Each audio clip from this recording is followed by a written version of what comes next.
Hello everyone, प्रवास गोष्टींच्या चॅनलमध्ये आपल्या सगळ्यांचं स्वागत आहे. ती आणि तो दोघे एक ठराविक अंतर राखून आजूबाजूला चालत होते. त्यांच्या हातात तिची बॅग होती. 15 दिवसांसाठी ती मामाकडे जाणार होती. तो तिला सोडवायला बसस्टँडवर आला होता. तिचे आईवडील आधीच गावी गेले असल्याने त्याला तिला भेटता आले होते. नाहीतर तिचे वडील म्हणजे विक्षिप्त माणूस. आपल्या मुलीशी कोणी मुलगा बोलतोय हे बघून त्यांनी आधी तिच्या आणि मग त्याच्या दोन मुस्कटात लावल्या असत्या. ती जाम घाबरायची तिच्या वडिलांना, खास करून जेव्हा तो आसपास असायचा. नेहमी म्हणायची ती त्याला, तू अप्पांच्या समोर असलास आणि माझ्याकडे बघत असलास की मला खूप भीती वाटते रे. अप्पांना कळले ना तर आपले काही खरे नाही, पण तू अजिबात ऐकत नाहीस माझे. तो हसून तिचा हात हातात घ्यायचा आणि म्हणायचा, तुझे अप्पा म्हणजे राक्षस नाही आहेत कोणी, माणूसच आहेत ना. जरा वेडसर वागताय, पण त्यांना तुझी काळजी वाटते म्हणूनच ना. पण तुझा माझ्यावर विश्वास आहे ना. ती त्यांच्या डोळ्यात बघ थोडीशी लाजत हो म्हणायची. तो खुश होऊन म्हणायचा, मग झालं तर. नाहीच ऐकले ना तुझ्या अप्पांनी तर त्यांच्या नाकाखालून अशी घेऊन जाईन ना तुला की मग बसतील शोधत आपल्याला. ती त्या कल्पनेनेच मन मोकळे हसायची आणि तिच्या हसण्यात तोही हरवून जायचा. ती तशी भित्री भागूबाई तर हा अगदी मनमौजी. दोघांची भेट एका गाण्याच्या कार्यक्रमात झाली होती. तिथेही ती अप्पांबरोबरच आली होती. अप्पांच्या एका मित्राने आयोजित केलेल्या त्या कार्यक्रमात हा तबलजी म्हणून आला होता. अप्पा स्वतः संगीत शिकवत असल्याने अशा कार्यक्रमांना ते तिला आवर्जून नेत असत. हिचा आवाज जात्यात सुरेल त्यात अप्पांच्या शिकवणुकीत ही अजूनच तरबेज झालेली. त्यांची ही तबल्यावरची थाप उत्तम. त्या दिवशी तिने त्या कार्यक्रमात घननिळा लढीवाळा म्हटलं आणि तिच्या प्रेमाचा हिंडोळा त्यांच्या मनात झुलू लागला. त्याने तिच्याशी बोलायचा प्रयत्न केलासुद्धा, पण ती तर साधे बघायलाही तयार नव्हती त्याच्याकडे. नशिबाला मात्र काही वेगळेच मान्य होते. त्याचे कौशल्य बघून अप्पांनी तबलजी म्हणून त्याच्याबरोबर काम करण्यासाठी त्याला विचारले.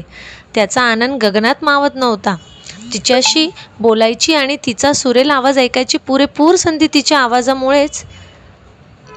आवाजामुळेच तो तिच्या प्रेमात पडला होता खरं तर. हळूहळू त्या दोघांची मैत्री झाली, पण अबोल मैत्री, सगळ्या गप्पा नजरेनेच. मग मात्र धीर करून ती त्यांच्याशी बोलायला लागली. अप्पा नसताना तरी इतकी हिंमत करतच असे ती. तिच्या नकळत तिला तो आवडायला लागला. आता तर अप्पांची भित्री भागूबाई थोडेसे धाडस करून त्याला भेटायला बाहेर जाऊ लागली. अप्पांच्या धाकातही त्यांचा हळूवार अबोल नाजूक प्रेमाची कळी खुलायला लागली. अप्पांशी लवकरच बोलणार होता तो त्याविषयी. तिला मागणी घालून मानाने त्याची सहचारिणी म्हणून घेऊन जाणार होता. ती देखील याच दिवसाची वाट बघत होती. आज जाताना तिच्या डोळ्यात अश्रू दाटले होते. त्यांची भेट झाल्यापासून तर शिकवणुकीच्या निमित्ताने तो सतत तिच्या समोर असायचा आणि आता एकदम 15 दिवसांचा विरह. त्याला हर प्रकारे काळजी घ्यायला सांगून अगदी बस पुढे निघून जाईपर्यंत त्याच्याकडे साश्रू नयनांनी खिडकीतून बघणाऱ्या तिला त्याने 15 दिवस पुरेल इतके नजरेत साठवून घेतले. आता तिची वाट बघणं हेच काम होते त्याचे. तो विरह त्याला सहन होत नव्हता. ती परत आल्यावर अप्पांशी बोलण्याचा त्याचा निर्णय झाला होता. 16व्या दिवशी तिची बस यायच्या वेळेला तो स्टँडवर गेला. तडक समोर जायला नको म्हणून लांबूनच तिच्या वाटेकडे डोळे लावून बसला. बस आली, पण ती आली नाही. अप्पा आणि तिची आई देखील दिसले नाहीत. याच्या काळजाचा ठोका चुकला. काय करावे सुचेना, तरी हिंमत हारला नाही. धीर देऊन रोज त्या वेळेला बस स्टँडला जाऊन ती यायची वाट बघू लागला, पण ती आली नाही. आणि अचानक एक दिवस अप्पांनी त्याला घरी बोलावले. अप्पांचा निरोप म्हणजे ती आली असणार होता तशा अवतारात तो घरात पोहोचला. अधाशासारखी त्याची नजर घरभर तिला शोधत होती, पण तिचा मागमूस नव्हता. आता तो चक्रावला. त्याच्या मनात नको नको ते विचार येऊ लागले. अप्पांना काही विचारायची तर सोयच नव्हती. गुदमरून गेला त्याचा इतकुसा जीव. उद्या घरी पाहुणे येणार आहेत, तेव्हा एक उत्तम कार्यक्रम करायचा आहे गायनाचा. मंडळी खुश झाली पाहिजेत.